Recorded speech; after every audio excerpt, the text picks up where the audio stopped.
ఇప్పుడు చూడండి సార్, అది మీరే అనలైజ్ చేసుకోండి. ఇప్పుడు నిజామాబాద్లో రిజల్ట్ వస్తుంది, ఆదిలాబాద్లో రిజల్ట్ వస్తుంది, వేరే చోట్ల వస్తలేదు. మరి అదే కార్యకర్త కదా పాపం, అక్కడ ఇక్కడ అదే పార్టీ కదా, అదే సిద్ధాంతం కదా.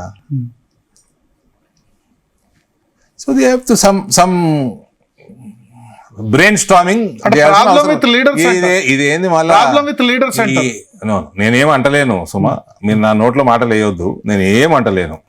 నేను మీరు డేటా మాట్లాడినరు, మీరు రిజల్ట్స్ గురించి మాట్లాడినరు, దానిది నేను ఆన్సర్ ఇస్తున్నాను. నేను మిమ్మల్ని ఒప్పుకుంటలేను. ఈ ప్రాంతంలో ఇట్లయితుంది. కాశ్మీర్లో కూడా బీజేపీ వచ్చేసింది, ఒకసారి ప్రభుత్వంలోకి వచ్చింది. ఈసారి 30 సీట్లు 29 సీట్లు వచ్చినాయి. అక్కడ ఎన్ని ఏంటండి, అక్కడ నా తెలిసి 43 సీట్లే.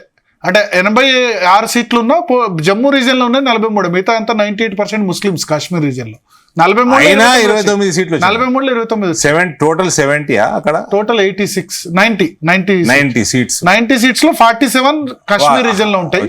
కాశ్మీర్ రీజియన్ లో 98% ముస్లిమ్స్. అక్కడ ఏ హోప్ కూడా లేదు, క్యాండిడేట్స్ కూడా పెట్టలేదు చాలా చోట్ల.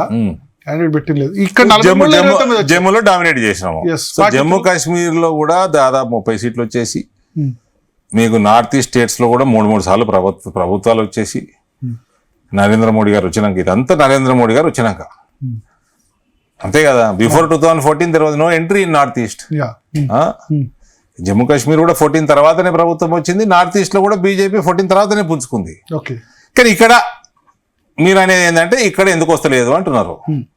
నరేంద్ర మోడీ, అమిత్ షా దేశం అంతా కదిలిచ్చారు, కానీ తెలంగాణ బీజేపీ లీడర్లు మాత్రం మార్పు తీసుకురాలేదు.